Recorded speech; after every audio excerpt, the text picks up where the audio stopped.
is the name of Mars, commonly known as Mars Bar, is the name of 2 varieties of chocolate bar produced by Mars Incorporated. Its British version, the bar consists of caramel and nougat coated with milk chocolate. Basically, an American version of the Mars bar was produced, which had nougat and toasted almonds covered in milk chocolate. Later, caramel was added to the recipe as well.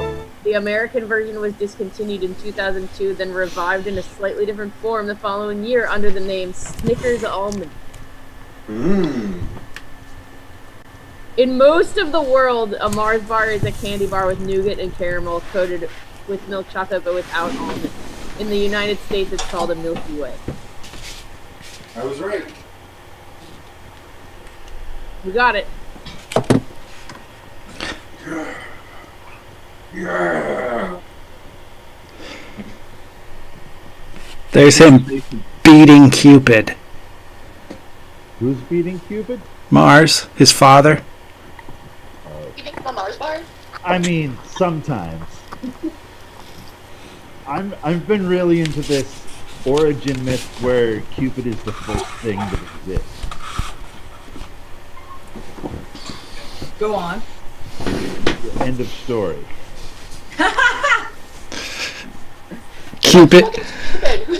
Whose ass is he gonna even frick with his? I mean, that sounds, no offense, but that sounds like the beginning of story. Well, it's the end of my story ends where another story begins. But that's not the story I'm telling. I'm Ooh, I telling love the that story of what I cat like. legs.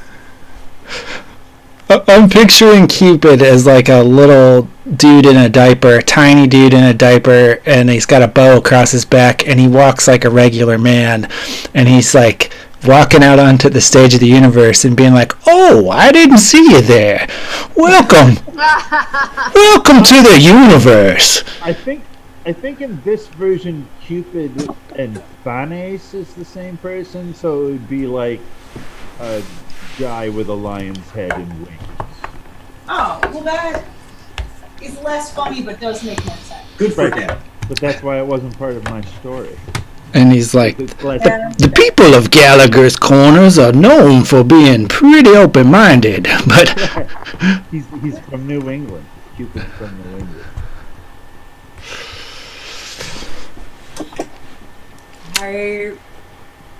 I really want it to be the baby one though. it can be He's just small. the body of a baby, head of a lion.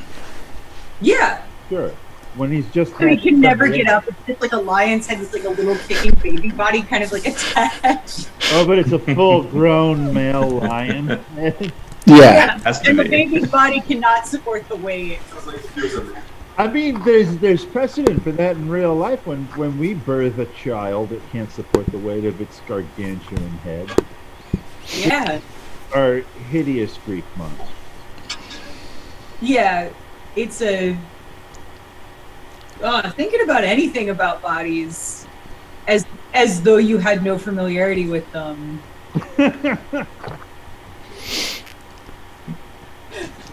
Well, that was the best thing that's ever happened. So. Thinking about bodies. Yeah. Connor is the closest that we've gotten to no familiarity with bodies. He, Working on it. yeah, he has a regimen of willful ignorance about his body wherever possible. Yeah.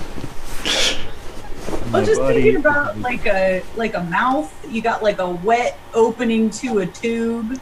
This got Oh, a it's bunch gross. of chunk bones in it. It's the worst. I read a cool And it, story. it just but- leads to this like acid reservoir like inside of you. Yeah, we're monsters. Yeah, and then that just keeps going. Like in this huge, a tiny gross, way. slimy tube. And then it just gets grosser and grosser as you go down, but the kind of growth changes. Yeah. It's a miracle. It is a miracle. I read this story one time called "They're Made of Meat." Oh yeah, that's Terry Basson. Is that okay? Yeah, I couldn't remember who wrote it. Yeah, I've read that. Theosophist person? I don't think. Oh, no, so. never mind. No, that's Annie Besant. Yeah, no. not the tulpa lady. But yeah, it's this alien is filing a report about this alien species he's found. And he's like, they're so gross, they're made out of meat. And by the end of the story, you realize he's talking about us. How to serve humans for dinner. Ah! How to... How to serve man. Right. Yep. Oh, I need to think of a funny name. Anyway, I love this chapter of the book. Me too. This is a good one. I love the pace. And I Keeps think things that I- moving along. I feel like I didn't pay attention to what the gods say the first time I read this, because I feel like it really taps into my Catholicism. So everything that was actually being said in the mass, I was like, well, clearly this isn't the important thing that's going on in this part, and I would just pay attention to like Silk's reaction to stuff, and not the actual like reading that he said or what he read from the entrails at all. I thought it was interesting.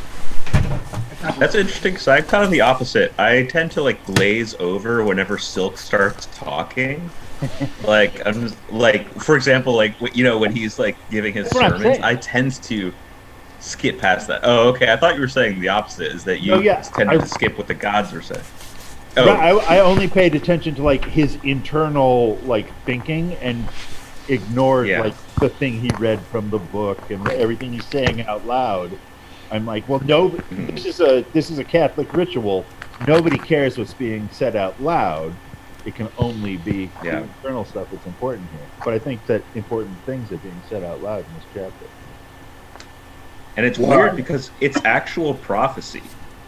He's actually receiving prophecy through the entrails in this chapter, which is really interesting. Well, it's just another version of opening up to the Bible a random page and figuring out why that's the page you're reading. It's also another version of the of like Indira's net, or the fractaline nature of information, that all information is encoded in all other information. Yeah. You know, if you have the hermeneutics to find it, you know. Well, and you just are working with a system that you know, so you know how to like tap into it or whatever. And I'm sorry to say, this puts me in mind of the White Goddess, which is all about a lexicography of poetic symbolism that allows you to like spell out messages using virtues and morals from stories, but then also like encode, letter for letter in it.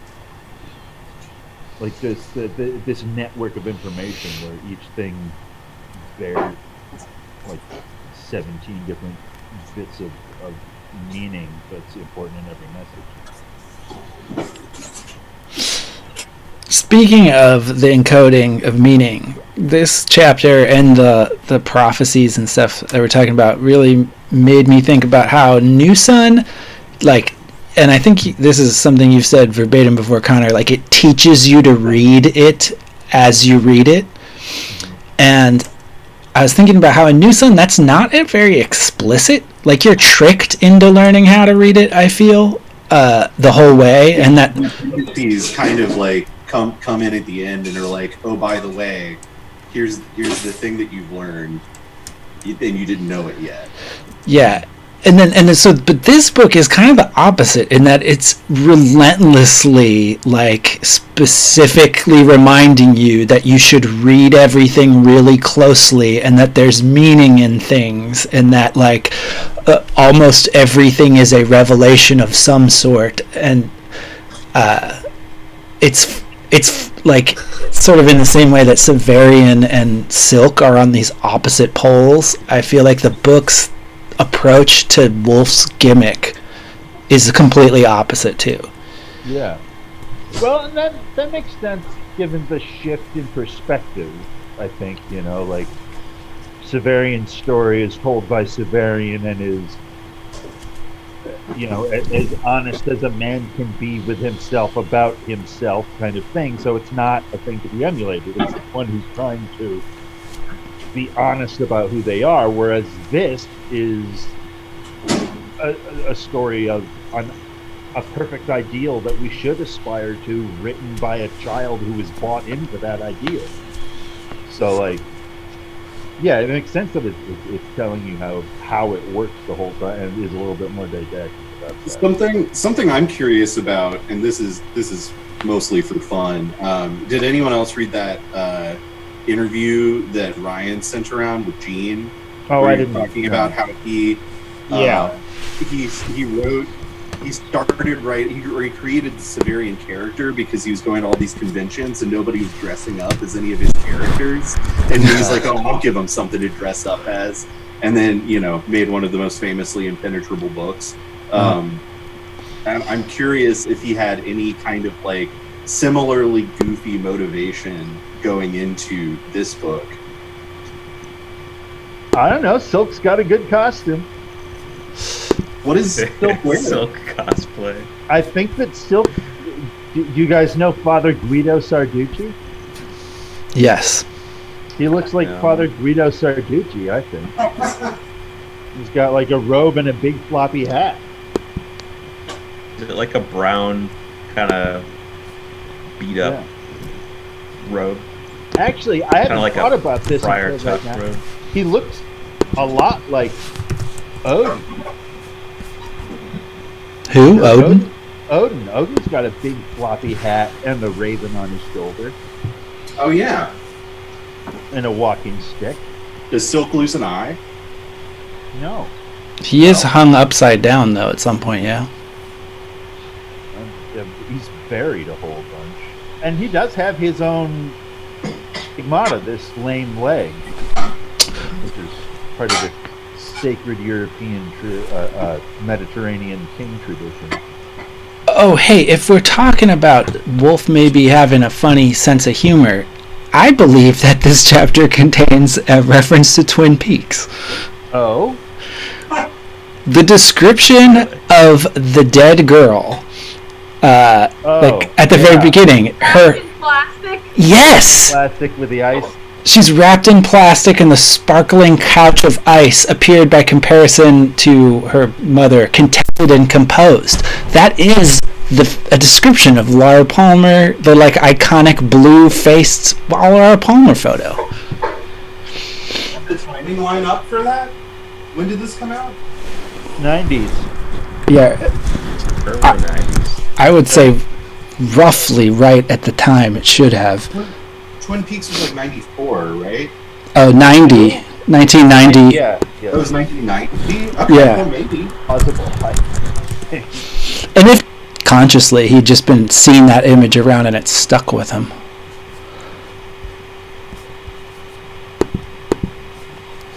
No. Twin Peaks. No data.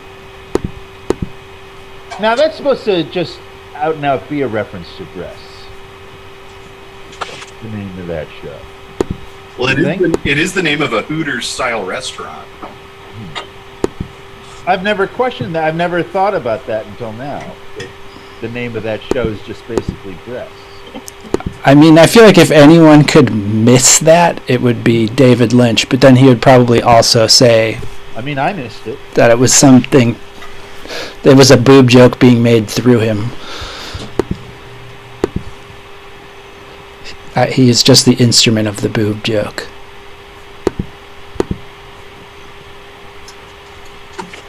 Well, what else shall we say about this chapter? It's a grand, grand funeral. It is perhaps one of the grandest funerals I've ever read about, especially for a prostitute, It is a very grand funeral. a murdered prostitute. Okay. I like the I love putting up his arms and nothing happens and he puts down his arms again and doing that over and over again. I really like the idea of that.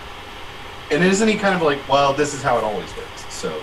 Yeah, and that's part of what I think lulled me into thinking the actual ritual of this isn't important. This like, and we make this play of hoping that a miracle occurs, and we all know that it won't, and we'll just continue through. And then when it happens, like, Yeah, it's a real mind. illusion at first, and then everybody goes crazy, and a woman's dancing in the aisles. But there are, at the same time, there are still people among them who would remember when that was a thing that would happen, when theophanies happened. Probably few and far between, though, right? Yeah, but they do exist enough to know, like, that it's not impossible, like, not completely impossible. Right. And I mean, we've seen a theophany, or a god came to a window earlier, like in the last book, But I don't know. I feel Marble is the only one who seeing a god, which kind of. No, Rose too. Oh, it is Rose. Well, she's Both fucking old. I think they both talk about it though in this chapter. Were they present when Paz came to Pike? Probably. One of them was. It must have been. One of them talked about remembering. I think it's Marble who talked about Paz. Yeah, that is what I was thinking. Yeah, a god spoke as Yeah. Paz had in Yeah. Pike's time. Yeah. That's a And big Rose- deal, God, to talk. Like Rose is kind of like preoccupied by thinking about other things because she doesn't want to think about God. Yeah, there's something about. I mean, I really love Rose at this point, but I remember, especially the first time reading this, like, God is talking and Rose is like, "Oh, he dropped the knife," and like picks it up and it's like, "Well, at least it didn't break." Like, yeah, of course, the fucking God is talking. Your eardrums should be shattered. What you fussing over little things always annoys me. Yeah, but she's over it, man. She's over it. Well, I could easily see myself being Rose 100 years from now. I'd be exactly. Well, it's also like she can't see it, so she has